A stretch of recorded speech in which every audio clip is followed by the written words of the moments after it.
bargain. He would donate his great wealth to the creation of public institutions, but those institutions would be used to bend society to his will. As every would-be ruler throughout history has realized, society has to be transformed from the ground up. Americans in the 19th century still prized education and intellectual pursuits, with the 1840 census finding unsurprisingly that the United States, a nation that had been mobilized by tracts like Thomas Paine's remarkably popular Common Sense, was a nation of readers, with a remarkable 93% to 100% literacy rate. Before the first compulsory schooling laws in Massachusetts in 1852, education was private and decentralized, and as a result classical education, including study of Greek and Latin and a solid grounding in history and science, was widespread. But a nation of individuals who could think for themselves was anathema to the monopolists.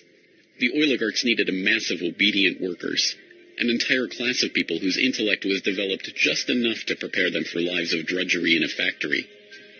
Into the midst stepped John D. Rockefeller with his first great act of public charity, the establishment of the University of Chicago. He was aided in this task by Frederick Taylor Gates, a Baptist minister that Rockefeller befriended in 1889 and who would go on to be John D.'s most trusted philanthropic advisor. Gates would go on to write a short tract, The Country School of Tomorrow, that laid out the Rockefeller plan for education. In our dream, we have limitless resources, and the people yield themselves with perfect docility to our molding hand. The present educational conventions fade from our minds, and, unhampered by tradition, we work our own goodwill upon a grateful and responsive folk. We shall not try to make these people or any of their children into philosophers, or men of learning or science. We are not to raise up from among them authors, orators, poets, or men of letters. We shall not search for embryo great artists, painters, musicians, nor will we cherish even the humbler ambition to raise up from among them lawyers, doctors, preachers, politicians, statesmen, of whom we now have ample supply. Although Rockefeller's resources weren't exactly limitless, they might as well have been. In 1902, he established the General Education Board to help implement Gates's vision for the country school of tomorrow with a staggering $180 million endowment. The Rockefeller influence on education was felt almost immediately, and it was amplified by help from fellow monopolists of the era who were approaching the topic of philanthropy from the same angle. Although best known as a steel magnate, Andrew Carnegie's fortune started on the railroads transporting Rockefeller's Standard Oil around the country, and was greatly magnified by a lucrative investment in property near Oil Creek that provided steady, profitable oil sales. In 1905, he established the Carnegie Foundation for the Advancement of Teaching, a tax-free foundation through which Carnegie and his appointees could direct the development of the education system in the United States and, eventually, worldwide. In 1910, Rockefeller followed suit by establishing the Rockefeller Foundation, which became the tax-free umbrella organization for his philanthropic ambitions. As the Reese Committee, a congressional investigation into the activities of these tax-free foundations in the 1950s, discovered, it wasn't long before Carnegie's endowment approached Rockefeller's foundation with a proposal to cooperate on their shared desire to transform the American education system in their own image. Norman Dodd, the director of research for the congressional committee who was granted access to the Carnegie Endowment's board minutes, explains. So they approach the Rockefeller Foundation with the suggestion that that portion of education which could be considered domestic be handled by the Rockefeller Foundation, and that portion which is international should be handled by the endowment. And they then decide that the key to the success of these two operations lay in an alteration of the teaching of American history. So they approach four of the then most prominent teachers of American history in the country, people like Charles and Mary Bird,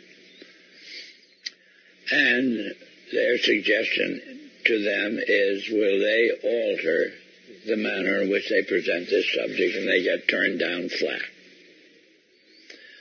So they then decide that it is necessary for them to do, as they say, build our own stable of historians. And then they approached the Guggenheim Foundation, which specializes in fellowships, and say, when we find young men in the process of studying for doctorates in the field of American history, and we feel that they are the right caliber, will you grant them fellowships on our say-so? And the answer is yes.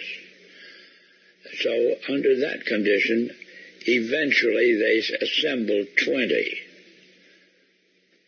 And they take this 20 potential teachers of American history to London, and there they're briefed into what is expected of them when, as and if they secure appointments in keeping with the doctorates they will have earned. And that group of 20 historians ultimately becomes the nucleus of the American Historical Association. And then toward the end of the 1920s, the endowment grants to the American Historical Association $400,000 for a study of our history in a manner which points to what can this country can it look forward to in the future. And that culminates in a 7-volume study, the last volume of which is, of course, in essence a summary of the contents of the other 6. And the essence of the last volume is the future of this country belongs to collectivism administered with characteristic American efficiency.